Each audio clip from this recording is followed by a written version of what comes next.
Very good evening and welcome to city 24/7 top debate. నేను సురేష్. జమిలీ ఎన్నికలు జరపొచ్చని మాజీ రాష్ట్రపతి రామ్నాథ్ కోవింద్ కమిటీ తేల్చి చెప్పింది.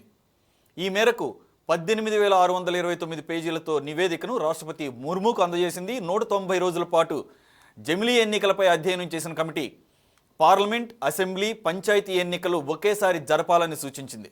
అయితే రాజ్యాంగంలో 5 ఆర్టికల్స్ సవరిస్తే సరిపోతుందని కమిటీ అంటోంది. మరి కమిటీ అనుకున్నంత ఈజీగా జమిలీ ఎన్నికల నిర్వహణ సాధ్యమా? అన్ని రాష్ట్రాల్లోనూ ఒకేసారి ఎన్నికలంటే అంత సులభమా? అలాగే ఈ నిర్ణయంతో ప్రాంతీయ పార్టీల నుంచి ప్రతిఘటన భారీగా ఉంటుందని గత అనుభవాలు చెబుతున్నాయి. 1 నేషన్ 1 ఎలక్షన్ చెప్పడానికి ఈ మాట చాలా సింపుల్గా ఉన్న ఆచరణలో పెట్టడానికి అసాధ్యమని నిపుణులు అంటున్నారు. మరి కమిటీ మాత్రం జమిలీ ఎన్నికలకు జై కొడుతోంది. అసలు దేశంలో ఒకేసారి ఎన్నికలు జరపడం సాధ్యమేనా? ఇదే అంశంపై ఈరోజు చర్చలో పాల్గొంటున్నారు అంబటి రామకృష్ణ, కాంగ్రెస్ అధికార ప్రతినిధి. Welcome to the debate sir. Good evening. అలాగే మనతో లక్ష్మణరావు గారు, కృష్ణా గుంటూరు గ్రాడ్యుయేట్ ఎమ్మెల్సీ కూడా జాయిన్ అయ్యారు. I will start off with you Ramakrishna గారు. Good evening sir. Good evening sir. Sir, what is your first reaction on Ramnath Kovind ex president ఈ నివేదిక ఉంది కదా, యాక్చువల్గా లాస్ట్ ఇయర్ సెప్టెంబర్లో కాన్స్టిట్యూట్ చేశారు ఈ కమిటీ, 8 మంది సభ్యుల కమిటీని. మనందరికీ తెలిసిందే కోవింద్ గారు దానికి నేతృత్వం వహించారు. 190 రోజుల పాటు సమగ్రమైన చర్చలు, అలాగే నివేదికలు, అన్ని రకాల రీసెర్చ్ చేసిన తర్వాత 18,000 చిల్లర పేజీలతో కూడినటువంటి ఒక నివేదికను సమర్పించడం జరిగింది ఇప్పుడున్నటువంటి రాష్ట్రపతి ముర్ముకు. అయితే ప్రధాన ప్రతిపక్షంగా what is your first reaction? 1 nation 1 election. Good evening sir, మీకు ప్యానెల్ ఉన్న పెద్దలకి అట్లాగే సిటీ న్యూస్ ప్రేక్షకులకి. సరే 1 నేషన్ 1 ఎలక్షన్ కానీ రిపోర్ట్స్ కానీ లేకపోతే సిఏకి సంబంధించిన రూల్స్ ఇంప్లిమెంట్ చేయడం కానీ, ఎలక్షన్ కి కోడ్ షెడ్యూల్ ఇంకొక వారంలో రాబోతుందనగా టప కమిటీ నివేదికలన్నీ వస్తా ఉన్నాయి. లేకపోతే అమలు చేయాల్సిన రూల్స్ అన్ని కొత్తగా అమలు అవుతా ఉన్నాయి. ఎందుకు అమలు అవుతా ఉన్నాయంటే this is all diversion tactics అంటారు.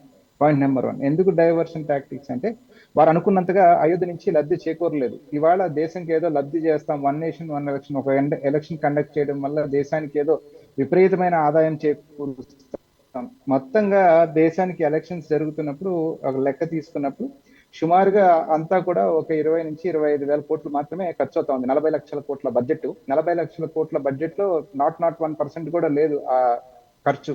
సో దాన్ని కండక్ట్ చేయడానికి ఇవాళ ఒక కొత్త స్ట్రాటజీ తీసుకొచ్చారు. 1 నేషన్ 1 ఎలక్షన్ అనే ఒక స్ట్రాటజీని తీసుకొచ్చారు. ఇవాళ పూర్తిగా భారతదేశం అనేది ఒక ఫెడరల్ స్ట్రక్చర్.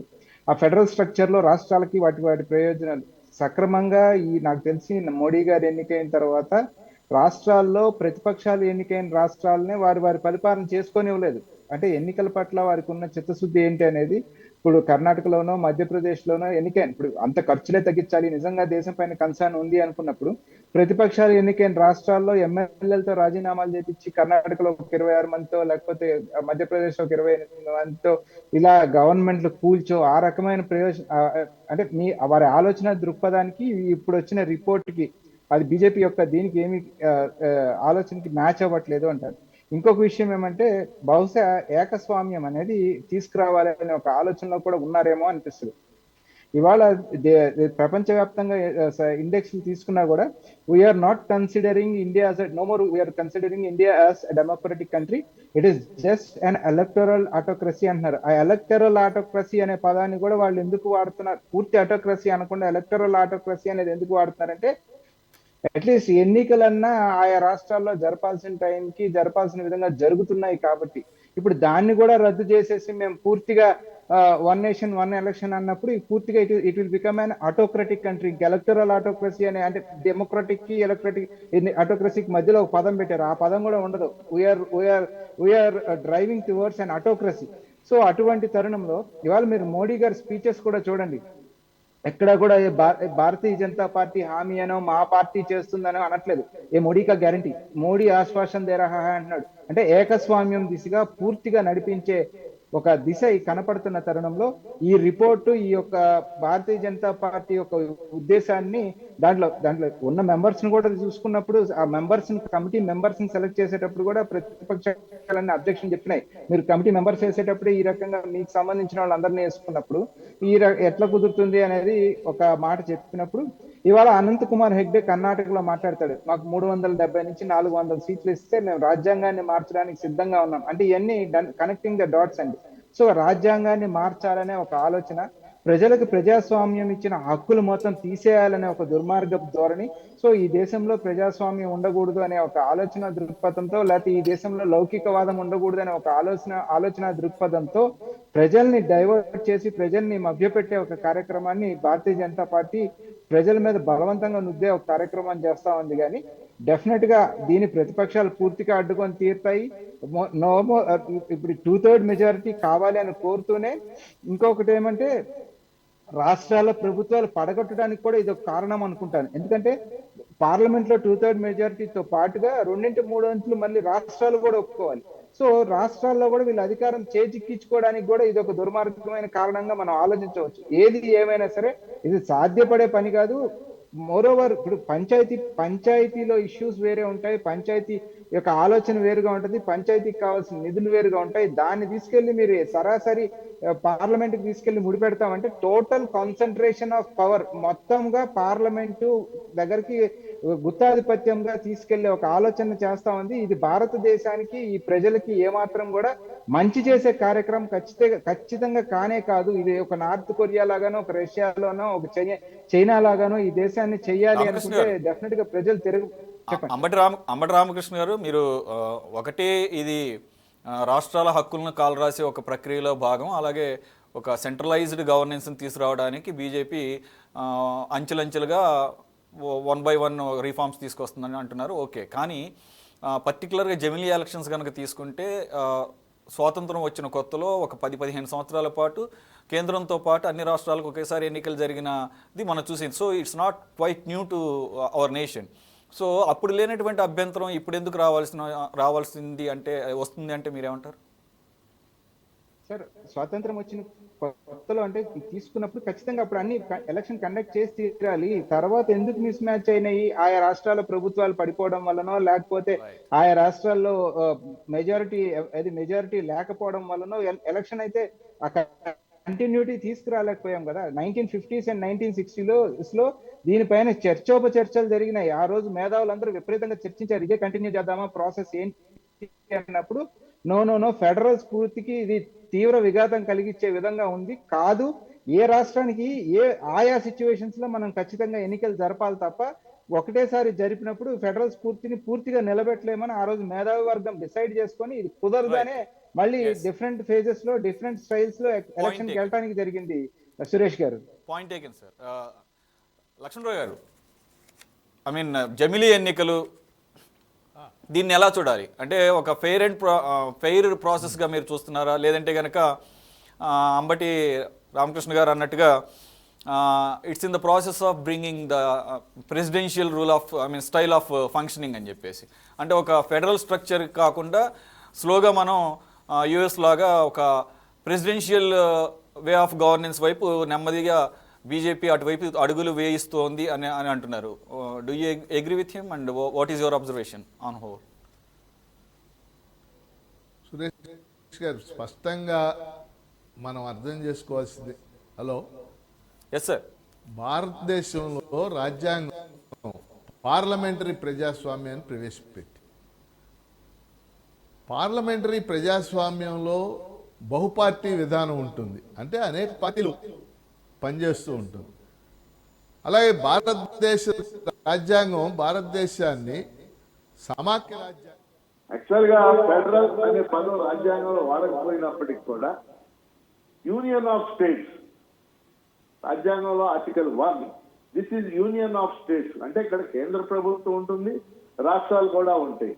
రాజ్యాంగంలో కేంద్రానికి రాష్ట్రాలకి మధ్య స్పష్టమైన అధికార విభజన షెడ్యూల్ 7 అంటే 7వ షెడ్యూల్లో కేంద్ర జాబితా, రాష్ట్ర జాబితా అని, ఉమ్మడి జాబితా అని చెప్పేసి స్పష్టంగా అధికారాలు విభజన చేశారు.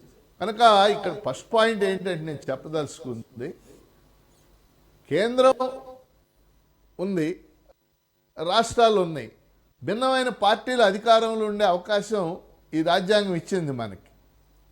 ఇప్పుడు 1950-67 మధ్య పరిస్థితి ఏంటంటే, ఆ రోజుల్లో కాంగ్రెస్ పార్టీ డామినెంట్ పార్టీగా ఉంది. డామినెంట్ పార్టీ సిస్టమ్ అంటారు పాలిటిక్స్లో.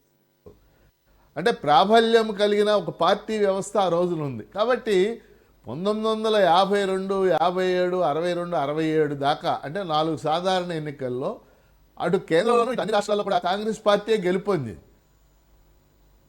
అది కావాలని చేసినటువంటి ప్రక్రియ కాదు.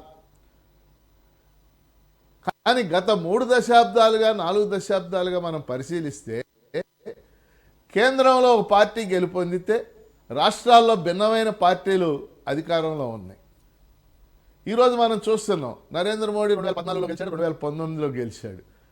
కానీ రాష్ట్రాల్లో మనం చూస్తే దాదాపు 15 రాష్ట్రాల్లో భిన్నమైన పార్టీలు అధికారంలో ఉన్నాయి. బెంగాల్లో తృణమూల్ కాంగ్రెస్ ఉంది, కేరళలో ఎల్డీఎఫ్ ఉంది, తమిళనాడులో డిఎంకే ఉంది, ఒడిశాలో బిజు పట్నాయక్ పార్టీ బిజు జనతాదళ్ ఉంది, మహారాష్ట్రలో శివసేన పార్టీ ఉంది, ఇక్కడ వైఎస్ఆర్ కాంగ్రెస్ పార్టీ ఉంది. అంటే ఎంత భిన్నత్వాన్ని మనం చూస్తూ ఉన్నాం. అందుకని నేను చెప్పదలుచుకున్న ప్రిన్సిపల్ పాయింట్ ఏంటంటే, భారతదేశంలో ఉన్న భిన్నత్వం దృష్ట్యా కేంద్రంలో పార్టీ అధికారంలో ఉంటే రాష్ట్రాల్లో భిన్నమైన పార్టీల అధికారంలో ఉండేటటువంటి అవకాశం ఉంది. ఇలాంటి సమయంలో జమిలీ ఎన్నికల పేరుతో కేంద్రంలోను రాష్ట్రంలోను స్థానిక సంస్థల్లోనూ ఒకేసారి ఎన్నికలు జరపాలి అనేటటువంటి ప్రక్రియ అది కరెక్ట్ కాదు. ఇవాళ నరేంద్ర మోడీ ప్రభుత్వం దీన్ని ఏమైనా సరే 2029 ఎన్నికల నాటికి అమల్లోకి తేవాలనే ఉద్దేశంతోనే రామ్నాథ్ కోవింద్ కమిటీని వేశారు మాజీ రాష్ట్రపతి. వాళ్ళ కమిటీ రాష్ట్రపతికి 18,000 పేజీల నివేదికని అందజేసింది. ఇప్పుడు ఆ కమిటీ ఏం చెప్పిందంటే, రాజ్యాంగంలో ఒక 5 ఆర్టికల్స్ని, రాజ్యాంగంలో ఆర్టికల్స్ ఉంటే మనకు తెలుసు, ఆర్టికల్స్ కనుక సవరణ చేసినట్లయితే జమిలీ ఎన్నికలు ప్రవేశపెట్టొచ్చని ఇప్పుడు ఆ కమిటీ అనేక వివరాలు వస్తాయి. కాబట్టి రామ్నాథ్ కోవింద్ కమిటీ వేయటం కానీ లేకపోతే ఇతర మనం ఆ కమిటీ నివేదిక కానీ పరిశీలిస్తే 2029 నాటికి రాజ్యాంగాన్ని సవరణ చేసి అప్పటికి కేంద్రంలోనూ అన్ని రాష్ట్రాల్లోనూ ఒకేసారి ఎన్నికలు జరపాలనే ఆలోచనతో నరేంద్ర మోడీ ఉన్నట్టుగా మనకు అనిపిస్తా ఉంది. దీని ఉద్దేశం మీరు చెప్పిన విధంగానే ప్రజాస్వామ్యంలోనే ఒక నియంతృత్వాన్ని తీసుకురావాలి. మన ప్రజాస్వామ్య రాజ్యం పార్లమెంటరీ ప్రజాస్వామ్య రాజ్యం అని చెప్పుకుంటున్నాం. మన ప్రజాస్వామ్యంలోనే ఒక నియంతృత్వ విధానాన్ని, ఒక అధ్యక్ష పాలనా తరహా విధానానికి వెళ్లే విధంగా తెచ్చేటటువంటి ప్రక్రియ, ఆ ఆలోచన వాళ్ళు చేస్తున్నారు. దీన్ని ఖచ్చితంగా ప్రజాస్వామ్యవాదులు మనలాంటి వాళ్ళు నేను ఖచ్చితంగా వ్యతిరేకిస్తున్నాను. జమిలీ ఎన్నికలు అనే విధానాన్ని, ఆ ప్రక్రియని నేను ఖచ్చితంగా వ్యతిరేకిస్తున్నాను. ఎందుకంటే భారత రాజ్యాంగం ఒక సమాఖ్య రాజ్యాంగం, ఫెడరల్ స్ట్రక్చర్ కలిగినటువంటి రాజ్యాంగం. ఫెడరల్ స్ట్రక్చర్ ఉంటేనే ఈ రాజ్యాంగం సమాఖ్యంగా ముందుకెళ్ళడానికి అవకాశం ఉంది. కానీ చేసేటటువంటి ప్రక్రియ మొత్తం సమాఖ్య విధానానికి, రాజ్యాంగ స్ఫూర్తికి పూర్తి విరుద్ధం. ముఖ్యంగా రాష్ట్రాల హక్కులు ఇప్పటికే మనందరికీ తెలుసు. నరేంద్ర మోడీ ప్రభుత్వం రాష్ట్రాల హక్కుల్ని హరించి రాష్ట్రాలకు అధికారాలు లేకుండా చేస్తా ఉంది. ఇప్పుడు ఏం చేసిందో మనం చూసాం. BJP spokesperson Pandurang Vitthal garu join అయ్యారు. అలాగే ఆయన Kisan Morcha state vice president కూడా. Vitthal garu, good evening, welcome to the debate. నమస్తే అండి. మీకు ఛానల్లో ఉన్నటువంటి లక్ష్మణరావు గారికి, అంపతి రామకృష్ణ గారికి, అదేవిధంగా వీక్షిస్తున్న ప్రేక్షకులకు నమస్కారం. ఇప్పుడు ఇవాళ ఉన్నటువంటి మన సమాజంలో ఈ యొక్క రాజకీయ పార్టీలు కేవలం అధికార పార్టీ ఏదైతే చెప్తుందో దాన్ని అడ్డగోలుగా వ్యతిరేకించాలనే భావం తప్ప, ఇప్పుడు వారందరూ చెప్పినట్టు కేంద్రం కానీ, రాష్ట్రం కానీ, లేదా పంచాయతీలు కానీ ఎక్కడైనా కానీ ఈ పార్టీలు వాళ్ళని అందరినీ పోటీ చేయొద్దనో లేకపోతే మొత్తం బీజేపీ పోటీ చేస్తున్నానో ఎక్కడా ఎవరు చెప్పట్లేదు. కేవలం జమిలీ ఎన్నికల వల్ల లాభం ఏంటి అంటే, అది చెప్పినా సాధ్యపడేటటువంటి మన వ్యవస్థ కాదు ఇది, పార్లమెంటరీ ప్రజాస్వామ్యం వ్యవస్థలో కాదు. మా పెద్దలు గురువు గారు లక్ష్మణరావు గారు చెప్పిన కాదు కాదు నేను అనేది రెండు పార్టీలు మాత్రమే ఉండడం అట్లా ఉండదు ఇక్కడ. రైట్. ఒక ప్లాన్ ప్రకారంగా నరేంద్ర మోదీ ప్రభుత్వం ఇవన్నీ కూడా హైజాక్ చేయాలని చూస్తోంది అని మా గురువు గారు లక్ష్మణరావు గారు కానీ రామకృష్ణ గారు కానీ చెబుతున్న దానికి చెప్తున్నా నేను. ఇది సహజంగా మనకున్నటువంటి ఫెడరల్ వ్యవస్థలో ఏ పార్టీ అయినా ఇవాళ అన్ని పార్టీలు పోటీ చేస్తున్నాయి, రేపైనా అన్ని పార్టీలు పోటీ చేయొచ్చు. పోతే అసలు జమిలీ ఎన్నికలకి మూలం ఏంటి? పెద్దలు చెప్పినట్లుగానే గతంలో అన్ని ప్రాంతాల్లో అన్ని రకాల ఎన్నికలు ఒకేసారి జరుగుతూ ఉన్న సందర్భంలో మనకి రాజ్యాంగంలో ఉన్న వెసులుబాటు వల్ల మధ్యలో కొన్ని రాష్ట్ర ప్రభుత్వాలు ఏ కారణాల చేతనైనా కానీ ఆ ప్రభుత్వాలు కూలిపోవటం వల్ల మళ్ళీ ఎన్నికలు వచ్చి అవేమో టైం స్లాట్ మారిపోయి ఈ రకంగా తయారైంది తప్ప దీంట్లో ఒకేసారి ఎన్నికలు పెట్టకూడదు అనేది ఎక్కడా మన రాజ్యాంగంలో లేదు. First point. పోతే రెండో పాయింట్ ఏంటంటే ఈ రోజు కనుక మనం గమనిస్తే ఇంకా అంబటి రామకృష్ణ గారు చెప్పినట్టు ఒకేసారి ఎన్నికలు పెట్టాలని కూడా లేదు కదా సార్. ఒకేసారి పెట్టాలంటేనే ఇప్పుడు అదే రాజ్యాంగంలో ఉన్న 5 క్రూషియల్ ఆర్టికల్స్ మార్చాల్సిన సందర్భం ఇది. ఎట్ ది సేమ్ టైం ఈరోజు ఇచ్చిన కమిటీ ఇచ్చిన సిఫార్సుల్లో యాక్చువల్గా రాష్ట్రాలను కూడా సంప్రదించి ఈ 5 ఆర్టికల్స్ ఒకవేళ సాధ్యమవుతుంది అని అనుకుంటే కనుక రాష్ట్రాల సమ్మతితో జరగాలి. కానీ ఈరోజు ఇచ్చినటువంటి కమిటీ నివేదికలో రాష్ట్రాలను కూడా సంప్రదించాల్సిన అవసరం లేకుండా ఉండేటట్టుగా కొన్ని సిఫార్సులను చేసింది. మరి ఇదంతా కూడా ఆల్రెడీ విపక్షాలు విమర్శిస్తున్నట్టుగా మూడోసారి మోదీ గనక సెంటర్లో గనక గవర్నమెంట్ ఫామ్ చేస్తే రాజ్యాంగాన్ని మౌలిక స్వరూపాన్నే మార్చే అవకాశం ఉందని చెప్పేసి విపక్షాలు ఆరోపిస్తున్నటువంటి వ్యాఖ్యలకు ఆరోపణలకు మీరు ఈరోజు ఇచ్చినటువంటి కమిటీ ద్వారా మీరు ఓతమిస్తున్నట్టుగానే కనపడుతుంది కదా. నేను చెప్పేది ఏమంటే అసలు జమిలీ ఎన్నికలు పెట్టాలి అనే ఆలోచన ఎందుకు వచ్చింది? ఈ దేశంలో ప్రతి సంవత్సరము ఏదో ఒక రాష్ట్రంలో ఎక్కడో ఒక చోట ఎన్నికలు జరుగుతూ ప్రభుత్వాన్ని నడిపేటువంటి విధానంలో మార్పులు చేర్పులు వచ్చి ఏ ప్రభుత్వం అయినప్పటికీ ఈరోజు బీజేపీ నిన్న దాకా కాంగ్రెస్ ఎవరైనప్పటికీ ఈ ఎన్నికలని ఫేస్ చేయాలనే సందర్భంలో అనేకమైన ఇబ్బందులు ఎదుర్కొంటున్నారనేది ఒకటైతే పాయింట్ టు పాయింట్ క్లారిటీ తీసుకుంటాను. What is the problem in doing that అంటే ఎస్ ఇంత పెద్ద దేశంలో ఇన్ని రాష్ట్రాలు ఉన్నటువంటి ఈ దేశంలో అతిపెద్ద పార్లమెంటరీ వ్యవస్థ ఉన్నటువంటి ఈ దేశంలో ఇన్ని రాష్ట్రాల్లో టైం టు టైం ఏదో ఒక రాష్ట్రంలో ఎలక్షన్స్ జరుగుతాయి. ఏంటి ప్రాబ్లం జరిగితే వచ్చిన ప్రాబ్లం ఏంటి? మీ అసలు మెయిన్ అబ్జెక్షన్ ఏంటి? జమిలీ ఎన్నికలు తీసుకురావడానికి గల కారణాలు ఏంటి? మీకు నేను ప్రత్యేకించి చెప్పాల్సిన అవసరం లేదు. ఎన్నికలు జరిగే సందర్భంలో ఆ రాష్ట్రంలో అభివృద్ధి కార్యక్రమాలన్నీ కుంటుపడతాయి. అభివృద్ధి కార్యక్రమాలు చేయడానికి ఎన్నికలు అర్థం వస్తాయి. అదేవిధంగా ఈ సంవత్సరం కొన్ని రాష్ట్రాలు, వచ్చే సంవత్సరం కొన్ని రాష్ట్రాలు అంటూ సంవత్సరానికి కొన్ని రాష్ట్రాలు జరుగుతూ ఉండటం వలన ఏ ప్రభుత్వం ఒక్క నిమిషం విఠల్ గారు ఇది బ్రాడ్ గా చెప్పే కారణమైన ఏదో ఒక ఊతపదం లాగా ఉన్నా కానీ యాక్చువల్గా మోరల్ కోడ్ ఆఫ్ కాండక్ట్ అమల్లోకి వచ్చిన తర్వాత ప్రజల్ని మభ్యపెట్టే లేకపోతే ప్రజల్ని ఆకర్షించేటటువంటి మేజర్ పథకాలను కొత్తగా అనౌన్స్ చేయకూడదు అనేది తప్ప ఏ అభివృద్ధి పథకము ఆపాల్సిన అవసరం లేదు. అలాగే ఆరోగ్యశ్రీ లాంటివి నడుస్తూనే ఉంటాయి. కాబట్టి సంక్షేమ పథకాలు కూడా కొన్ని నడుస్తూనే ఉంటాయి. అది only moral code of conduct particular period in that 5 year పీరియడ్లో వచ్చేది. కాబట్టి అలాగే మీరు చెప్పే కారణాల్లో ఎక్స్పెండిచర్ అంటారు. ఆల్రెడీ అంబటి రామకృష్ణ గారు కోట్ చేశారు.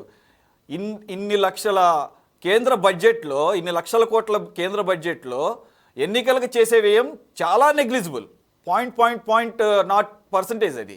కాబట్టి ఆ సాకు కూడా కరెక్ట్ కాదని చెప్పేసి విపక్షాలు నంబర్స్తో సహా కోట్ చేస్తున్నాయి. దానికి ఏమంటారు మీరు? నేనేం తప్పంటలేదు సార్. మీకు ఖర్చు తక్కువ అని అనిపించవచ్చు కాక ఆ ఖర్చును కూడా సెంట్రలైజ్ చేస్తూ ఖర్చు తగ్గించుకొని అదేవిధంగా ఒకేసారి అన్ని ఎన్నికలు జరిగినట్లయితే ప్రభుత్వాలు నడపటానికి ఏ పార్టీకైనా ఏ ప్రభుత్వానికైనా వెసులుబాటు ఉంటుంది అనే ఉద్దేశంతో మాత్రమే జమిలీ ఎన్నికల కోసం ఈ యొక్క ప్రభుత్వము ప్రపోజల్ తీసుకొచ్చింది. ఇదేమీ ఓవర్ నైట్ ఒక అర్ధరాత్రి పూట పెట్టినటువంటి రూల్ కాదు. గత 3-4 సంవత్సరాల నుంచి దీని మీద చర్చ జరుగుతున్నది. విఠల్ గారు మళ్ళీ వస్తాను, పాయింట్ టు పాయింట్ వెళ్దాం. Point to point sir. Ramakrishna గారు మీరు విన్నారు కదా, మీరు ఆల్రెడీ కోట్ చేశారు కానీ బీజేపీ ప్రతినిధి స్వయంగా మాట్లాడారు కాబట్టి మీరు ఈ particular point expenditure during the elections ఇది ఎంతవరకు రీజనబుల్, అసలు ఏమన్నా దానికి ఒక జస్టిఫై చేసే అవకాశం ఉందా?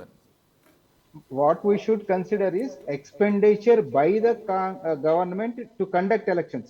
అంటే ప్రభుత్వము ఎన్నికలు నిర్వహించడానికి చేసే ఖర్చుని మనం లెక్కలో తీసుకోవాలి, కానీ పార్టీలు ఓటు కొనుక్కోవడానికో పార్టీలు వాడికి మందు బిర్యానీ కొనియటానికో ఆ ఖర్చుని మనం ఎవరూ కన్సిడర్ చేయాల్సిన అవసరం లేదు. బికాస్ అది ప్రభుత్వ సొమ్ము కాదు. సో ప్రభుత్వ సొమ్ము ఇన్ని లక్షల కోట్ల బడ్జెట్ లో ప్రభుత్వం ఈ కొంచెం ఖర్చు చేయడానికి ఫెడరల్ స్ట్రక్చర్ ని ప్రజాస్వామ్యాన్ని కాపాడడానికి ఎందుకు వెనకడుగేస్తుంది అనేది straight question. Point number 1.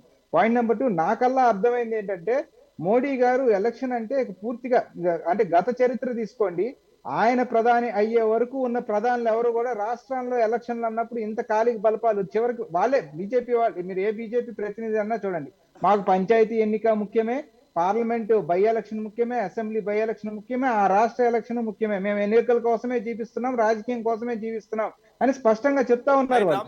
So ఈ మోడీ గారు వచ్చిన తర్వాత మీ పాయింట్ అర్థమైంది. వెంటనే విఠల్ గారు స్టాండ్ తీసుకున్నారు. విఠల్ గారు, అంబటి రామకృష్ణ గారు చాలా క్లియర్. ఒక్క నిమిషం సార్, ఒక్క నిమిషం. I just want to add another point to that with example. ఇప్పుడు ఎక్కడో హైదరాబాద్లో జిహెచ్ఎంసీ ఎలక్షన్స్ జరుగుతున్నప్పుడు, లేకపోతే ఎక్కడో పంచాయతీ ఎన్నికలు జరుగుతున్నప్పుడు కేంద్రం నుంచి హోంశాఖ మంత్రి అమిత్ షా గారు వచ్చి ఎన్నికల ప్రచారం చేయాల్సినటువంటి పరిస్థితి ఎందుకు? అప్పుడు కదా అక్కడ ఢిల్లీలో జరగాల్సిన లేదంటే కేంద్ర ప్రభుత్వంలో జరగాల్సిన కార్యక్రమాలకు అడ్డంకి ఏర్పడుతుంది. మీ స్కెడ్యూల్స్ని ఆపుకొని కేంద్ర స్థాయిలో ఉన్న నాయకులు ఇక్కడికి వచ్చి స్థానిక సంస్థల ఎన్నికల్లో కూడా ప్రచారం చేస్తూ మళ్ళీ ఇప్పుడు దాన్ని ఆపడం కోసం జమిలీ ఎన్నికలు అంటాం. How can you justify your self? గతంలో మనం చూసాము, ఈ యొక్క ప్రభుత్వాల్లో ఉన్నటువంటి రాజకీయ పార్టీలు అవి రాజకీయ పార్టీలే. ఆ పార్టీలకి ఎక్కడైనా ఎన్నికలు ప్రతిష్టాత్మకమే. ఎక్కడ ఎన్నికలు జరుగుతున్నా ఆ పార్టీని గెలిపించుకోవాలని వాళ్ళు అనుకోవటంలో తప్పులేదు కదా. ఆ పార్టీలో అది గెలిపించుకోవటం కోసం కరెక్టే కాదనట్లేదు. కదా మీరు దాన్నే సాకుగా చూపి ప్రభుత్వ కార్యక్రమాలకి, ప్రభుత్వం చేస్తున్నటువంటి పాలసీ డెసిషన్స్కి, లేకపోతే ప్రభుత్వం చేస్తున్నటువంటి పథకాలకి టైం అంతా కూడా ఎలక్షన్స్ మూడ్లోనే ఉంటుంది మొత్తం దేశం అంతా అని. ఆ పరిస్థితి ఎందుకు తీసుకురావాల్సిన వస్తుంది? Local body elections, GHMC elections కూడా ప్రధానమంత్రి స్థాయిలో వచ్చి ఇక్కడ ప్రచారం చేయాల్సినటువంటి అవసరం ఏంటి అనేది ఇక్కడ విపక్షాల ప్రశ్న. ఆ పార్టీకి ఆయన నాయకుడండి. ఆ పార్టీ పరంగా చూస్తే ఆయన వచ్చి చెప్పాలా, చేసుకోవాలా? ఆ పార్టీని గెలిపించుకోవడానికి వాళ్ళు చేసే పని అది. మీకు లోకల్ గా ఉన్న నాయకత్వం మీద ఆ మాత్రం గురి లేదంటారా? బండి సంజయ్ లాంటి వాళ్ళు, లేకపోతే ఇక్కడ ఆంధ్రాలో అయితే కనుక మీలాంటి నాయకులు ఏది ఎలక్షన్ లోకల్ బాడీ ఎలక్షన్స్? ఇప్పుడు ఇందాక నేను చెప్పింది అదే మీకు. ఇప్పుడు రాహుల్ గాంధీనో సోనియా గాంధీనో ఎందుకు బలపం కట్టుకోనాలా తిరుగుతున్నారు ఇన్నిసార్లు ప్రతి రాష్ట్రానికి? ఏ పార్టీకైనా అగ్రనాయకత్వం వచ్చి ప్రచారం చేస్తే ఆ ఉండే ఇంపాక్ట్ వేరుగా ఉంటుంది కాబట్టి వాళ్ళ ప్రయత్నం చేస్తారు. అది స్టేట్ ఎలక్షన్స్ కి, అసెంబ్లీ ఎలక్షన్స్ కి అది కామన్ అది. కానీ మీరు బీజేపీ విషయంలో అయితే కనుక జిహెచ్ఎంసీ ఎలక్షన్స్కి, అలాగే మున్సిపాలిటీ ఎలక్షన్స్ కూడా ఢిల్లీ స్థాయిలో ఉన్న వ్యక్తులు వస్తున్నారు కదా. నేను అనేది ఇక్కడ విపక్షాలు అంటుంది ఆఖరికి మీ సొంత పార్టీలో, విత్ ఇన్ ద పార్టీలో కూడా సెంట్రలైజ్డ్ డామినెన్సే కనపడుతుంది. మరి మీరు కూడా అర్థం చేసుకోవాలేమో. మాకు పంచాయతీ ఎన్నికలు కూడా ప్రాముఖ్యమైనవే. మాకు పంచాయతీ ఎన్నికల్లో కూడా మా ప్రాబల్యం పెంచుకోవాలనే ఆశ ఉండటం తప్పు కాదనుకుంటున్నా నేను. అందుకోసం మేము చేసే ప్రయత్నం మేము చేస్తాం. చేసుకోండి, తప్పులేదు. కానీ మళ్ళీ వాటినే కారణంగా చూపి ఇటువంటి వాటన్నిటికీ టైం వేస్ట్ అవుతుంది. దేశంలో ఉన్న మూడంతా కూడా ఎప్పుడు అన్ని రాష్ట్రాలు లేకపోతే కేంద్ర ప్రభుత్వం మూడంతా కూడా ఎలక్షన్స్ మీద ఉంటుంది. దీన్ని అవాయిడ్ చేయడానికి అన్ని రాష్ట్రాలకి, అలాగే పార్లమెంట్కి, లోకల్ బాడీ ఎలక్షన్స్, మున్సిపాలిటీ, గ్రామ పంచాయతీలకు కూడా ఒకేసారి ఎలక్షన్స్ తీసుకురావడం అన్న దాంట్లో ఈ కారణం కూడా చూపించడమే అన్ఫేర్. ఎస్ లక్ష్మణరావు గారు, వాట్ యు సే సార్? ఇప్పుడు ఈ జమిలీ ఎన్నికల దగ్గర అవతల వాళ్ళు విఠల్ గారు లాంటి వాళ్ళు 2 ఆర్గ్యుమెంట్స్ చెప్తున్నారు సార్. ఒకటి ఖర్చుకు సంబంధించి, ఖర్చు మనలాంటి ఒకే దేశంలో, ఇంత విశాలమైన దేశంలో మనం పెట్టే ఖర్చులు ఎన్నికల ఖర్చు పెద్ద ఖర్చు కాదు, అది వదిలేద్దాం. రెండో అంశం ఏంటంటే చాలా మంది చెప్తుంది, విఠల్ గారు లాంటి వాళ్ళు ఇంకా కొంతమంది చెప్పేది అభివృద్ధి. అంటే ఒకేసారి ఎన్నికలు జరిగితే ఇక మాటికి ఎన్నికలు జరగకుండా ఆ 5 ఏళ్ల పాటు అభివృద్ధి చేసుకుంటా వెళ్ళొచ్చు అనేది వాళ్ళు చెప్తున్నటువంటి ఆర్గ్యుమెంట్.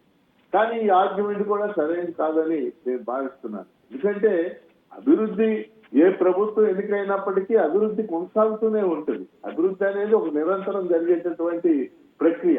కేవలం 2 ఏళ్లకు ఒకసారి ఎన్నికలు జరిగితే అభివృద్ధి జరగదు. అది నిజం చెప్పాలంటే చాలా మంది ప్రజానీకంలో మెజార్టీ ఎన్నికలు తరచుగా జరిగితే బాగుండని చెప్పేసి వాళ్ళు కోరుకుంటా ఉన్నారు.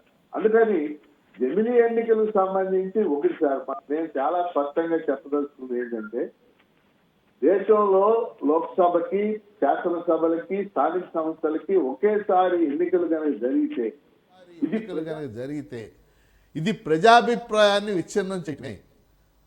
ఇది చాలా ముఖ్యమైన పాయింట్ సార్. ఎందుకంటే స్థానిక సంస్థల ఎన్నికల్లో ప్రజల అభిప్రాయం ఒకలాగా ఉంటుంది.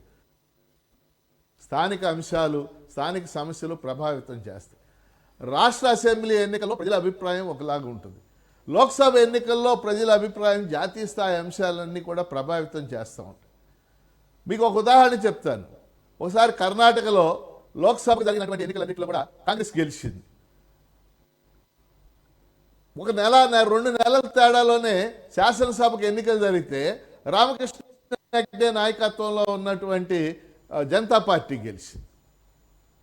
అలాగే మీరు ఢిల్లీ ఎలక్షన్స్ చూస్తే ఢిల్లీలో 7 లోక్సభ ఎన్నికలు ఉన్నాయి. లోక్సభకు ఎన్నికలు జరిగితే బీజేపీ గెలిచింది. 7 స్థానాలు బీజేపీ గెలిచింది.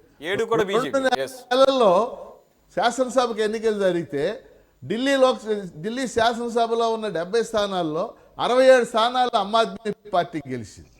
అంటే నేను చెప్పదలుచుకుంది ఏంటంటే లోక్సభ ఎన్నికల్లో ఒక ప్రజాభిప్రాయం ఉండొచ్చు, శాసనసభ ఎన్నికల్లో ఒక ప్రజాభిప్రాయం ఉండొచ్చు, స్థానిక సంస్థల ఎన్నికల్లో ఒక రకమైన ప్రజాభిప్రాయం ఉంటుంది. ఈ మూడింటిని ఒకేసారి నిర్వహించి ప్రజాభిప్రాయం ఇది లేకుండా చేస్తాం అనేటటువంటిది కరెక్ట్ కాదు. ఇది చాలా ముఖ్యమైన పాయింట్ అని చెప్పేసి నేను అనుకుంటున్నాను. అందుకని స్పష్టంగా మనలాంటి దేశంలో, విశాలమైన దేశం, 145 కోట్ల జనాభా దేశం, 96 కోట్ల మంది ఓటర్లు ఉన్నటువంటి దేశం, ఇలాంటి దేశంలో ఎప్పటికప్పుడు ఎన్నికలు జరుగుతూ ఉంటాయి. జమిలీ ఎన్నికలే జరగాలనేటటువంటి రూల్ లేదు. అలా జరగటమే ఈ సమాఖ్య విధానానికి, శ్రీరామరక్ష సమాఖ్య విధానానికి కొనసాగడానికి దోహదపడుతుందని చెప్పేసి నేను భావిస్తున్నాను. రైట్, విఠల్ గారు మీ పర్టికులర్ పాయింట్కి ఆన్సర్ చేయాలి సార్. ఇప్పుడు లోకల్ బాడీ ఎలక్షన్ జరుగుతున్నప్పుడు ఆ లోకల్గా ఉన్నటువంటి సమస్యలు, అక్కడ ఉన్నటువంటి అనేక అంశాల మీద ఓటింగ్ జరుగుతుంది. ప్రజలు ఆ రకమైనటువంటి అంశాల మీద ఒక డెసిషన్ తీసుకుంటారు. ఏ పార్టీకి వేయాలనుకుంటే ఆ పార్టీకి వేసుకుంటారు. లేదంటే కనుక పార్టీ గుర్తులుగా అతీతంగా అయితే అభ్యర్థుల మీద వేస్తారు. అలాగే అసెంబ్లీ ఎలక్షన్స్ అనుకోండి, ఆ రాష్ట్రంలో ఉన్నటువంటి పరిస్థితులు, ఆ రాష్ట్రంలో అంతకుముందు ఆ పార్టీలు చేసినటువంటి కార్యక్రమాల మీద ఒక అభిప్రాయంతో. ఇక లోక్సభ, పార్లమెంట్ అయితే మీ అందరికీ తెలిసిందే, జాతీయ స్థాయి అంశాలను బట్టి ఇంకొక రకంగా మూడు ఉంటుంది. అది మన ఎగ్జాంపుల్స్ ఆల్రెడీ లక్ష్మణరావు గారు కోట్ చేశారు. దాంతోపాటుగా 2019 తెలంగాణ ఎలక్షన్స్ కూడా మనకు క్లాసిక్ ఎగ్జాంపుల్. కేసీఆర్ గారు 6 నెలల ముందు ఎలక్షన్స్కి వెళ్ళటం కూడా దీన్ని తప్పించుకోవడానికి అనేది అప్పట్లోనే ఒక అభిప్రాయం వచ్చింది. దానికి అనుగుణంగానే ఫలితాలు కూడా వచ్చినాయి. మీకు అప్పుడు అసెంబ్లీ ఎలక్షన్స్లో బీజేపీకి వచ్చింది చాలా తక్కువ. But at the same time 6 నెలల తర్వాత జరిగినటువంటి తెలంగాణ లోక్సభ ఎన్నికల్లో చూస్తేనేమో మీకు అద్భుతమైన పర్సంటేజ్ వచ్చింది, అంటే కంపారిటివ్గా. కాబట్టి మీరు ఇక్కడ రాష్ట్రాల్లో ఉన్నటువంటి ఆ పరిస్థితుల్ని బొంబార్డ్ చేస్తూ, డామినెన్స్ చేసుకుంటూ ఈ రకమైన జమిలీ ఎన్నికలకు వెళ్తున్నారనేది ప్రధాన ఆరోపణ. ఇప్పుడు మీకు నేను మొదటి నుంచి చెప్తున్నాను, మీరు రాష్ట్రాన్ని మేమేదో ఆక్రమిస్తున్నాం, లేకపోతే రాష్ట్రాల మీద మేము పెత్తనం చేస్తున్నాం అంటారు. నేనేమంటానంటే మీరే చెప్పారు. ఉదాహరణకి తెలంగాణలో కేసీఆర్కి ఓట్లేశారు. తరువాత వచ్చిన కాల పరిస్థితులను బట్టి కొంత బీజేపీకి వేశారు, ఇంకొంత కాంగ్రెస్కి వేశారు. అదేవిధంగా మొన్న వచ్చేటప్పటికేనేమో అసలు ఏకంగా కాంగ్రెస్ని గెలిపించారు. నేనేమంటానంటే ఈరోజు ఉదాహరణకి ఇప్పుడు జరుగుతున్నటువంటి ఎన్నికల్లో మన ఆంధ్రప్రదేశే చూసుకుందాం.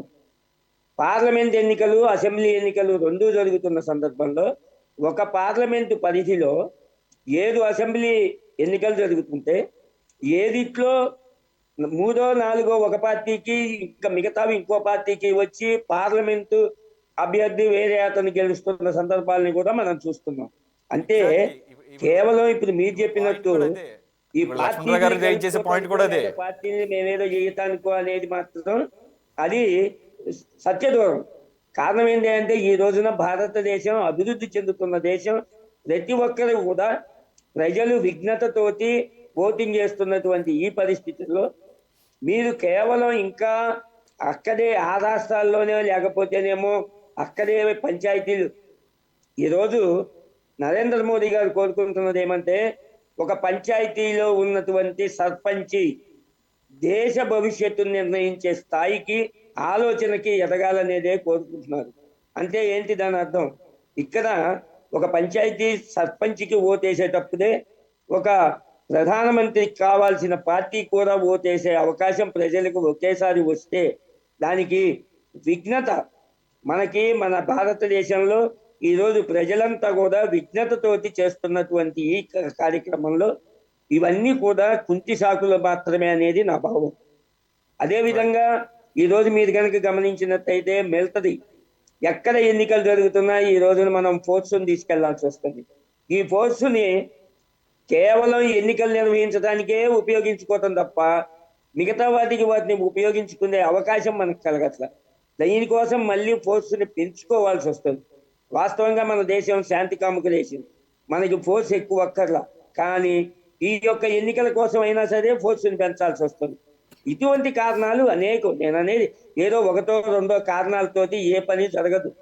దేశవ్యాప్తంగా జరిగేది అదేవిధంగా ప్రభుత్వాలు నిర్ణయించే వ్యవస్థల్లో ఒక చిన్న కారణం చేత తీసేయటమో ఒక చిన్న కారణం చేత కలపటమో జరగదు. అనేకమైన కారణాలని క్రోధీకరించుకొని ఈ యొక్క ఆలోచన చేస్తున్నారు. దీంట్లో కూడా నేనేమంటానంటే పొద్దున జమిలీ ఎన్నికలు జరిగినప్పటికీ ప్రతిపక్షాలు భయపడాల్సిన అవసరం ఎక్కడా లేదు. కారణం ఏంటంటే అక్కడ వాళ్ళకున్న బలం ఉన్న చోట వాళ్ళే గెలుస్తారు. ఈ పార్టీలు ఏం గెలవో. ఎవరికి బలం ఉన్న చోట వాళ్ళే గెలుస్తున్నారు, చూస్తున్నాం. అటువంటి సందర్భాల్లో కూడా మనం ఇటువంటి ఆలోచన ధోరణిని మార్చుకోకపోతే ఎప్పుడో 1960లోనో లేకపోతే 50లోనో ఉన్న ఆలోచన ఇంకా ఇవాళ కూడా అట్లాగే మనం కొనసాగుతామంటే అది ఆమోదయోగ్యం కాదేమో అని నా భావం.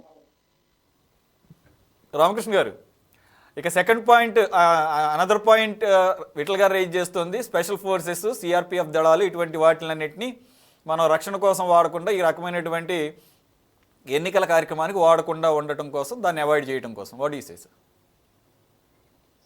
అవన్నీ ఖర్చు కలిపితేనే నేను ఇందాక చెప్పిన ఖర్చు, రక్షణ శాఖకు సంబంధించి సిఆర్పిఎఫ్ దళాలు ఇవన్నీ కలిపితేనే ఇందాక వచ్చిన ఖర్చు. సో దాన్ని భరించడానికి ఇక్కడ నంబర్లు కూడా తీసుకుంటే దళాలను కావాలనుకుంటే ఎక్స్ట్రా రిక్రూట్ కూడా చేసుకోవచ్చు కదా సార్, ఇంత పెద్ద దేశానికి అవసరమేగా. ఇప్పుడు రిక్రూట్ ఇంకొక విషయం అంటే ఎంత కాంట్రడిక్టరీ అంటే, రిక్రూట్ చేసుకోవాలి అని చెప్తూనే దళాలు అవసరం అని చెప్తూనే అగ్నిపథ్ అనే ఒక స్కీమ్ తీసుకొచ్చారండి. సో దళాలను తగ్గించే కార్యక్రమం, సైన్యాన్ని శాశ్వతంగా సైన్యానికి తీసుకునే కార్యక్రమం కూడా లేకుండా 4 years కి తీసుకొచ్చారు టెన్యూర్ ని.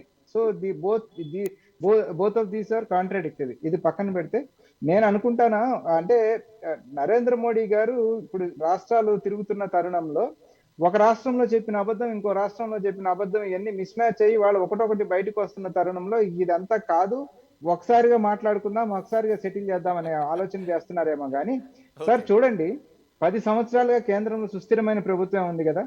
ఆంధ్రప్రదేశ్ లో కూడా 10 సంవత్సరాలుగా అంటే 5 సంవత్సరాలు టీడీపీ పాలన అనుకుందాం, 5 సంవత్సరాలు వైసీపీ పాలన అనుకుందాం, సుస్థిర పరిపాలన ఉంది కదా. 10 సంవత్సరాలు నరేంద్ర మోడీ గారు గత 70 సంవత్సరాల్లో భారతదేశం అప్పు ఎంత ఉందో ఒక్క నరేంద్ర మోడీ టెన్యూర్ లోనే దానికి 4 times అదనం అప్పు చేయడం జరిగింది. ఈ 10 సంవత్సరాల్లోనే ఆంధ్రప్రదేశ్ రాష్ట్రం అప్పు విపరీతంగా పెరగడం జరిగింది. సో సుస్థిరత ఎక్కడ సాధించాలి? అలాగే హంగర్ ఇండెక్స్ తీసుకుంటామా లేకపోతే అన్ఎంప్లాయ్మెంట్ రేట్ తీసుకుంటాం? ఇవి అడ్రస్ చేయాల్సింది కానీ 20,000 కోట్లు దేశానికి నష్టమైపోతుంది. ఆ 20,000 కోట్లు కూడా ఎక్కడ పిఎం కేర్స్ ఫండ్ కి డొనేషన్ అడిగితే లెక్కపత్రం కాకు కూడా చెప్పాల్సిన అవసరం లేదని, డొనేషన్లు అడిగితే ఊరికే కంపెనీలు ధారాదత్తంగా పిఎం కేర్ ఫండ్ కి సునాయాసంగా దానం చేసిన కార్పొరేట్ సంస్థలు ఉన్న ఈ దేశంలో ఆ 20,000 కోట్ల కోసమే మేము ఆలోచన చేస్తున్నామని మాట్లాడడం ప్రజల్ని ఎంత తప్పుదోవ పట్టించడం. ఇవాళ ఎలక్టోరల్ బాండ్స్ తీసుకుంటే గత 5 సంవత్సరాల్లో దాదాపు 16,000 కోట్లు ఎలక్టోరల్ బాండ్స్ లో వచ్చింది వివిధ రాజకీయ పార్టీలకు చందాల ద్వారా. అంటే ఆ 5 సంవత్సరాల్లో రాజకీయ పార్టీలకు వచ్చిన చందాలతో మనం ఎలక్షన్ చేసేయచ్చు. సో అటువంటి తరుణంలో టోటల్ గా దీన్ని ఏమన్నా అంటే వీరి పరిపాలనలో పూర్తిగా కొలాప్స్ అయిన సిస్టమ్స్ ని చేయాల్సిన చర్చని, అంటే అన్ఎంప్లాయ్మెంట్ రేట్ ఎంత ఉంది, లేకపోతే రైతుల పరిస్థితి ఏమి, అటువంటి వాటిని కదా చర్చ జరపాలి. ఆ చర్చ మొత్తాన్ని డీవియేట్ చేయడం కోసం మన మెదడులోకి వారానికి ఒక కొత్త విషయాన్ని ఎన్నికల ముందు మన మెదడులో పడేస్తున్నారు. ఈ జనవరి నుంచి ఒక జనవరి అంతానేమో రామ మందిరం నడిపించారు, అది అయిపోయిన తర్వాత సిఏ అన్నారు, అది అయిపోయిన తర్వాత ఇప్పుడు 1 నేషన్ 1 ఎలక్షన్ అన్నారు. సో ప్రజల యొక్క ఆలోచన విధానాన్ని డీవియేట్ చేసి నిజమైన ఇబ్బందులు, నిజమైన కష్టాలు నరేంద్ర మోడీ కంట పంచాయతీ ప్రెసిడెంట్ తో సహా విపరీతంగా ఎదగాలని కోరుకుంటుందంట. మీరు మొన్న చూసే ఉంటారు, విపరీతంగా వైరల్ అయింది వీడియో. ఒక పక్కన రాజ్నాథ్ సింగ్, ఒక పక్కన నడ్డా పూలమాల తెచ్చి చేయకపోతే నరేంద్ర మోడీ ఒక్క చూపు చూస్తే వాళ్ళిద్దరు కూడా చేత్తో పట్టుకొని నరేంద్ర మోడీకి పూలమాలేశారు. అంటే రాజ్నాథ్ సింగ్ ఒకనొక స్థితిలో ఏ స్థాయి వ్యక్తి ఇవాళ కనీసం బీజేపీ కార్యకర్తలు పూలమాలేస్తే ఆ పూలమాల మెడలో వేసుకునే ధైర్యం కూడా రాజ్నాథ్ సింగ్ లేని స్థితిలో ఇంకా పంచాయతీ ప్రెసిడెంట్ ని తీసుకెళ్లి ప్రధానమంత్రి స్థాయికి కూర్చోబెడతాము, దానికోసం నరేంద్ర మోడీ పాటుపడుతున్నారంటే దేశ ప్రజలు ఆలోచించుకోవాలి. ఇది ఏ రకంగా ఏ దిశగా ప్రయాణిస్తా ఉంది ఈ దేశం అనేది దేశ ప్రజలు ఆలోచించుకోవాలని కోరుతా ఉంది సార్ కాంగ్రెస్ పార్టీ. లక్ష్మణరావు గారు, విఠల్ గారు రైజ్ చేసినటువంటి అనదర్ పాయింట్, ఈ స్పెషల్ ఫోర్సెస్, పారామిలిటరీ దళాలు అలాగే సిఆర్పిఎఫ్ దళాలని ఈ ఎన్నికల కోసం విధులు నిర్వర్తించడం కోసం ఉపయోగించడం కూడా, దాన్ని కూడా అవాయిడ్ చేయడానికి ఈ జమిలీ ఎన్నికలు ఉపయోగపడతాయని. అది పెద్ద పాయింటే కాదు సార్. చాలా స్పష్టంగా ఇది అందరికీ అర్థమయ్యే విషయం, అందరికీ తెలిసిన విషయం. నరేంద్ర మోడీ ఆలోచన పూర్తిగా మనకు తెలుసు. ఏమిటంటే జమిలీ ఎన్నికలు ఒకేసారి జరిగితే లోక్సభకి, శాసనసభకి, స్థానిక సంస్థలకు ఒకేసారి ఎన్నికలు జరిగితే ఆ 3 ఓట్లు నాకే వేయాలి, లేకపోతే మా పార్టీకే వేయాలి. ఆ వేసే విధంగా ఎన్నికలకు ముందు నేను భావోద్వేగమైన విషయాల్ని రెచ్చగొడతాను. ఇప్పుడు నరేంద్ర మోడీని మనం చూసాం. 2019 ముందు కొన్ని భావోద్వేగ విషయాలు రెచ్చగొట్టాడు ఆయన, పుల్వామా ఎక్సెట్రా ఎక్సెట్రా. ఇప్పుడు ఈరోజు ఆయన ఏం మాట్లాడుతున్నాడు? ఇప్పుడు సిఏఏ ఎప్పుడో 2019 యాక్ట్ పాస్ అయితే ఇప్పుడు దాని గురించి మాట్లాడుతున్నాడు. రామ మందిరం గురించి మాట్లాడుతున్నాడు. అంటే ప్రజలలో భావోద్వేగమైన విషయాలు ఏవైతే ఉంటాయో మనందరికీ తెలుసు. ప్రజలు సాధారణంగా మతపరమైన, కులపరమైన విషయాల్లో కొంత భావోద్వేగానికి గురవుతారు. అలాంటి భావోద్వేగమైన విషయాల్ని ఎన్నికలకు ముందు రెచ్చగొడితే చాలు, ఆ 3 ఓట్లు నాకే పడతాయి, మా పార్టీకే పడతాయి. కాబట్టి దేశంలో, కేంద్రంలో, రాష్ట్రాల్లో, స్థానిక సంస్థలు అన్నిటిలో మా పార్టీ లేకపోతే నాకే అధికారం ఉంటుంది. ఇది జమిలీ ఎన్నికల యొక్క ప్రధాన లక్ష్యం. ఈ ఫోర్సెస్ అవి ఇవన్నీ కూడా మనం మామూలుగా మాట్లాడుకునేటటువంటి మాటలు. జమిలీ ఎన్నికల యొక్క అల్టిమేట్ ఎయిమ్ ఏంటంటే మొత్తం అన్ని చోట్ల భారతీయ జనతా పార్టీ ఉండాలి, లేకపోతే నరేంద్ర మోడీ నాయకత్వమే ఉండాలి. ఇది ఆ ఎన్నికల యొక్క పరమార్థం. దానికోసమే ఆయన ఎన్నికలకు ముందు ఆయన ఏం చేస్తారో మనకు తెలుసు. ఇప్పుడు మనం చూసాం, సిఏఏ గురించి మాట్లాడుతున్నాం. ఇప్పుడు ఎందుకు దాని గురించి మాట్లాడాల్సిన అవసరం ఉందా? నేను వెళ్ళి పోఖరాన్లో ఏదో పరీక్ష చేశాడు, పోఖరాన్ గురించి ఇప్పుడు అవసరమా? వాస్తవంగా అక్కడ చేసింది చాలా. పోఖరాన్ అనేటటువంటి దాన్ని ఒక భావోద్వేగ విషయంగా ముందుకు తీసుకురావాలి, లేకపోతే సిఐఏ ఒక భావోద్వేగ విషయంగా, లేకపోతే యూనిఫైడ్ సివిల్స్ కోడ్ దాన్ని ఒక భావోద్వేగమైన విషయంగా ముందుకు తీసుకురావడం, లేకపోతే రామ మందిర నిర్మాణం ఒక భావోద్వేగమైన. ఇలా ఎన్నికల ముందు 4 ఏళ్ళు ఏమి చేయకపోయినా ఎన్నికల ముందు ఒక 6 నెలలు 8 నెలల ముందు భావోద్వేగమైన విషయాలు తీసుకొచ్చి జమిలీ ఎన్నికలు పెడితే ఇక రాష్ట్రాల్లో ఇతర పార్టీలకు వేసేవాళ్ళు కూడా మళ్ళీ మాకే వేస్తారు. ఒక ఓటర్ లోనికి వెళ్ళిన తర్వాత ఒక ఓటు వాళ్ళకి, ఒక ఓటు ఏళ్ళకి వేసేంత విచక్షితంగా జ్ఞానం ఇంకా పెరగలేదు. మొత్తం రాజకీయ పార్టీ కేవలం జమిలీ ఎన్నికల్లో నరేంద్ర మోడీ ఆలోచన లక్ష్యం కూడా ఇదే. అందుకనే ఈ రకమైనటువంటి ఆలోచన విధానం కానీ, ఈ రకంగా ఎన్నికలు జరగాలని కోరుకోవటం కానీ, కేంద్రంలో రాష్ట్రం మొత్తం అన్ని చోట్ల మా పార్టీ ఉండాలని కోరుకోవటం కానీ, ఇది రాజ్యాంగ స్ఫూర్తికి పూర్తి విరుద్ధం, పార్లమెంటరీ Right, ప్రజాస్వామ్యానికి విరుద్ధం, ఫెడరలిజానికి పూర్తి విరుద్ధం. రైట్ వీళ్ళు ఆయా సందర్భాలను బట్టి తమకు నచ్చిన దాన్ని ఎన్నుకునే ప్రజలు ఆయా సందర్భాలను బట్టి తమకు నచ్చిన దాన్ని ఎన్నుకునే స్వేచ్ఛ ప్రజలకు ఓకే, ఉండే లక్ష్మణ్ విధంగా ఉండాలనేది నాకున్న ఉద్దేశం. రైట్ ఓకే విఠల్ గారు, ఇక ఇక ఇంకొక అంశం ఈరోజు కమిటీ ఇచ్చినటువంటి నివేదికలో ఒక ప్రముఖమైనది ఏంటంటే, ఏదన్నా రాష్ట్రంలో హంగ్ ఏర్పడినా లేదంటే కనుక అవిశ్వాస తీర్మానం నెగ్గి అక్కడ గవర్నమెంట్ పడిపోయినా కానీ ఏంటి పరిస్థితి, మళ్ళీ జమిలీ ఎన్నికలు జరిగే వరకు అలాగే ఉంచడమా, లేదా రాష్ట్రపతి పాలన పెట్టడమా, లేదా ఏంటనే దాని మీద ఒక సొల్యూషన్ కమిటీ ఇచ్చింది. ఏంటంటే ఎలక్షన్స్ పెట్టొచ్చు, పెట్టినా కానీ అప్పటి నుంచి మళ్ళీ జమిలీ ఎలక్షన్స్ వరకు ఎంత పీరియడ్ ఉంటుందో అంతవరకే ఉంటుంది. ఫుల్ 5 years కంప్లీట్ డ్యూరేషన్ కొత్తగా ఏర్పడినటువంటి ప్రభుత్వానికి రాదు అనేది వన్ ఆఫ్ ది పాయింట్. మరి దీని ప్రకారంగా చూస్తే ఆయా రాష్ట్రాల్లో ఆయా పార్టీల యొక్క లేదంటే కనుక రాష్ట్రాల యొక్క హక్కులని, అంటే ఏదైనా కానీ ఒక 5 సంవత్సరాలకి ఎలక్షన్స్ కోసం ఎన్నుకుంటాం అనేది మన రాజ్యాంగం కల్పించినటువంటి ఒక ఫెసిలిటీ, ఒక వెసులుబాటు. మరి దీన్ని ఎలా చూస్తారు? ఇప్పుడు మీరు చెప్పిన దాంట్లోనే అది ప్రత్యేకించి ఇవాళ వచ్చిన కొత్త యాక్ట్ అయితే కాదు. కారణం ఏమంటే మనం చూస్తున్నాం, ఒక ఎమ్మెల్యే 3 సంవత్సరాలు అయిపోయిన తర్వాత ఏ కారణం చేత అయినా చనిపోయినా లేదా రాజీనామా చేసినా ఎన్నికలు జరుగుతాయి. ఆ ఎన్నికలు జరిగి గెలిచినటువంటి ఎమ్మెల్యే మళ్ళీ ఎన్నికలు వచ్చేంత వరకు మాత్రమే ఉంటాడు తప్ప ఇవాళ గెలిచిన వాడు 5 సంవత్సరాలు ఆయన ఎమ్మెల్యేగా కొనసాగదు. సార్ ఇక విఠల్ గారు భలేవాళ్ళు, మీరు ఆ రెండే ఎట్లా ఈక్వల్ అవుతాయి సార్? అది we are talking about the government, you are talking about an individual MLA. అవును, గవర్నమెంట్ లో ఉన్నది ఈ ఎమ్మెల్యేలే కదా, ఈ ఎమ్మెల్యేలే కదా. అంటే ఈ ఎమ్మెల్యేలు మీరు ఆ రెండింటిని ఎలా ఒకటి అంటారో నాకు అర్థం కాలేదు. రామకృష్ణ గారు, ఇండివిజువల్ గా ఒక ఎమ్మెల్యేకి ఎన్నిక జరిగితేనేమో అతనికి సంవత్సరానికో 2 సంవత్సరాలకు అతని యొక్క పదవి పోతుంది. అనువాయి కారణాల వల్ల జరగకూడని ఒక అపప్రద జరిగి ఒక ఎమ్మెల్యే చనిపోవడము, నరేంద్ర మోడీ కేంద్రంలో అక్కడ పైన కూర్చొని గవర్నమెంట్ లో పడగొట్టడం, ఈ రెండింటి కూడా ఒకటే దాంతో కంపేర్ చేసి గుర్రాన్ని గాడిని ఒకే ఘాటాన్ని కట్టేస్తామంటే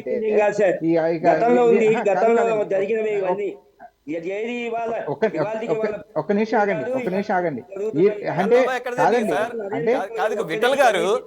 విఠల్ గారు ఏదైనా కారణం చేత అవిశ్వాస తీర్మానం నెగ్గి లేకపోతే అక్కడ ఉన్నటువంటి కోయిలేషన్ గవర్నమెంట్లో ఒక పార్టీల మధ్య ఉన్నటువంటి ఆ బలాబలాల నేపథ్యంలో పార్టీ అక్కడ ఉన్న ప్రభుత్వం కూలిపోతే, ఆ పరిస్థితుల్లో ఎలక్షన్స్ పెడితే ఇప్పటి వరకు జరుగుతుంది ఏంటి సార్? మనం చూసింది next 5 years.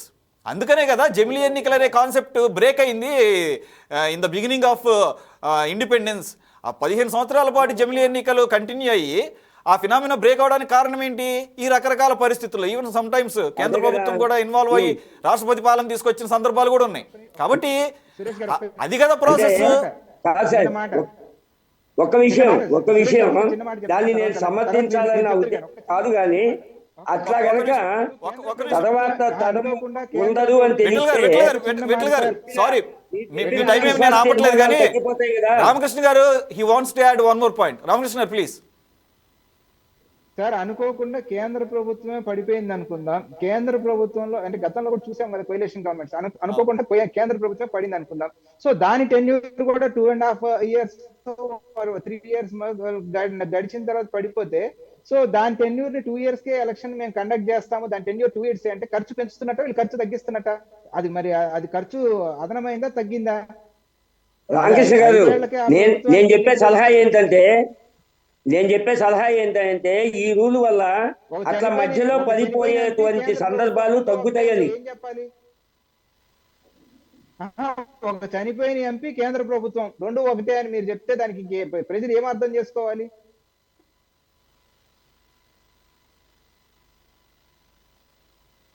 Hello sir Vithal గారు, మిమ్మల్ని అడుగుతున్నారు రామకృష్ణ గారు. ఇదే పరిస్థితి కేంద్ర ప్రభుత్వానికి వస్తే కాదు సార్, అది కేంద్ర ప్రభుత్వమా రాష్ట్ర ప్రభుత్వమా అనేది కాదు. నేను అన్నది ఏమంటే ఒక ఎమ్మెల్యేనో 2 ఎమ్మెల్యేలకు మీరు గమనించినట్లయితే గతంలో మన ఆంధ్రప్రదేశ్లో 17 మంది ఎమ్మెల్యేలు రాజీనామా చేసి మళ్ళీ ఎన్నికలకు వెళ్ళారు. కానీ వాళ్ళు ఉన్న పదవి ఎంతకాలం? 2 సంవత్సరాలు. 2 సంవత్సరాల కోసం ఎన్నికలు పెడితే ప్రభుత్వానికి ఎంత ఖర్చు? దాన్ని కూడా నిర్వహించాలి కదా, దాన్ని కంట్రోల్ చేయాలి కదా. అదే వాళ్ళకి గనక ఇటువంటి వ్యవస్థ గనక ఉంటే అటువంటివి తగ్గుతాయి అనేది కూడా నా ఆలోచన, నా సూచన. ప్రభుత్వాల్ని అవిశ్వాసం పెట్టి పడగొట్టాలి అనేటువంటి దుర్బుద్ధి కలిగిన పార్టీలకి అది చెంపబెట్టు. అట్లాంటి పార్టీ మాదైనా అయి ఉండొచ్చు, వేరే పార్టీలైనా అయి ఉండొచ్చు. నేనేమి మా పార్టీ అని కాదు, ఇంకో పార్టీ అని కాదు, కానీ ఆ వ్యవస్థని కంట్రోల్ చేయడానికి అవకాశం ఉంది కదా. విట్ల గారు, అవిశ్వాసం తీర్మానానికి ఎంతైతే చట్టబద్ధత ఉందో అవన్నీ కూడా it's all part and parcel of the ఒక ప్రొసీజర్. అలాగే విశ్వాసాన్ని కోరటం కూడా ముఖ్యమంత్రికి అంతే హక్కు ఉంది. ఆయన ప్రభుత్వం మీద, ఆయన ప్రభుత్వ పనితీరు మీద విశ్వాస తీర్మానం పెట్టుకొని ముందుకెళ్లే అవకాశం ఉంది. కాబట్టి ఇవేవి కూడా ఇల్లీగల్ అంటానికో లేకపోతే చేయకూడనటువంటి కార్యక్రమాలు అంటానికో మీరు చెప్పేది ఆ యాంగిల్లో కనబడుతుంది. ఇల్లీగల్ అనాలని కాదండి నేను అనేది, అటువంటి వ్యవస్థలు తగ్గుతాయి అంటున్నా అంతవరకు. లక్ష్మణరావు గారు మీరేమంటారు? అప్పుడు తీసుకురావాల్సిన చట్టం ఏమి? ఎమ్మెల్యేలు పార్టీ మారితే ఇమీడియట్ గా డిఫెక్ట్ అవుతారు వాళ్ళు, ఇమీడియట్ గా వాడి ఎమ్మెల్యే సభ్యత్వం, ఎంపీ సభ్యత్వం రద్దు అవుతుంది. అది గతంలో రాజీవ్ గాంధీ తెచ్చిన దాన్ని వాజ్పేయి ఇంకా అమెండ్ చేసి ఇంకా టైటన్ చేసేదానికి ట్రై చేశారు. అప్పుడు ఎమ్మెల్యే పైన వ్యక్తిగతంగా, ఎంపీ పైన వ్యక్తిగతంగా తప్పు చేస్తే చట్టం ఏం చేయాలనే దానికి ఆలోచిస్తారా? ఇప్పుడు ఇంట్లో వెళ్ళుకుందని ఇల్లంతా తగలబెడతామా? అది కాదు కదా సార్. రామకృష్ణ గారు, యాంటీ డిఫెక్షన్ లా కూడా చాలా స్ట్రాంగ్ గాను బానే ఉంది, కానీ ఇంప్లిమెంటేషన్ లోనే కదా ఇక్కడ ప్రాబ్లం వస్తుంది. అధికార పార్టీకి అనుకూలంగా ఉంటే పార్లమెంట్ లోనైతేనేమో స్పీకర్లు, చైర్మన్లు, రాజ్యసభ చైర్మన్లు, ఇక్కడికి వచ్చేసరికేనేమో రాష్ట్రాల్లో ఉన్నటువంటి స్పీకర్లు, మండలి చైర్మన్లతో కదా ఇక్కడ ఈ యాంటీ డిఫెక్షన్ లా అనేది భ్రష్టు పట్టిపోతుంది. ఆ డిఫెక్షన్ లాని ఇంకెట్లా స్ట్రాంగ్ చేయాలని ఆలోచించాలి, కానీ దానికి దీనికి బోడిగుండికి మోకాలకి లింక్ పెట్టినట్టు ఉంది కదా. So issues are different. అంటే ప్రజల్ని కన్ఫ్యూజ్ చేయడమే మనం చర్చించే చర్చ మొత్తము, బీజేపీ చెప్పే ఆలోచన మొత్తం ప్రజల్ని కన్ఫ్యూజ్ చేయడమే తప్ప ఇక్కడ ఎక్కడ కూడా వ్యాలిడ్ పాయింట్ లేదు. End of the day clear cut గా లక్ష్మణరావు గారు చెప్తున్నట్టుగా వాళ్ళు పూర్తిగా ఇవాళ సార్ ఒకటి చెప్తా చూడండి, గ్రామంలో ప్రతి ఇంటికి అయోధ్య నుంచి అక్షింతలు చేరినాయి సార్. ప్రతి ఇంటికి అయోధ్య నుంచి అక్షింతలు చేరినాయి భారతదేశం మొత్తం. వీళ్ళ ఆలోచన ఏంటంటే అక్షింతలు చేరిన ప్రతి ఇల్లు నాకు ఓటేయాలి కదా అనేది వీళ్ళ ఆలోచన తప్ప మన పోలవరమో లేకపోతే మన చెరువులకు నీళ్ళు, మన కాలువలో కంప్లీట్ చేసి తద్వారా ఆ రైతులను వాళ్ళను బాగు చేసి ఆ ఓటు తీసుకుందాం అట్లా లేదు వీళ్ళ ఆలోచన ధోరణి. సో భావోద్వేగంతో ఇప్పుడు మీరు పల్లెలోకి వెళ్ళండి, రైతులను అడగండి, అయ్యా మీ చెరువులకు మొత్తం నీళ్లు కావాలన్నా, అయోధ్య నుంచి అక్షింతలు కావాలన్నా అని ఒక సెన్సస్ తీయండి సార్. అప్పుడు మనకి విషయం బయటపడుతుంది. ఆ డెవలప్మెంట్ గురించి మనం చర్చ రాకుండా ఉండడానికి, డైవర్ట్ చేయడానికి చేస్తున్న పని ఇదంతా భారతీయ జనతా పార్టీ. Right, okay. లక్ష్మణరావు గారు, విఠల్ గారు ఒక 2-3 పాయింట్స్ రేజ్ చేశారు, మీరు విన్నారు, మీరేమంటారు?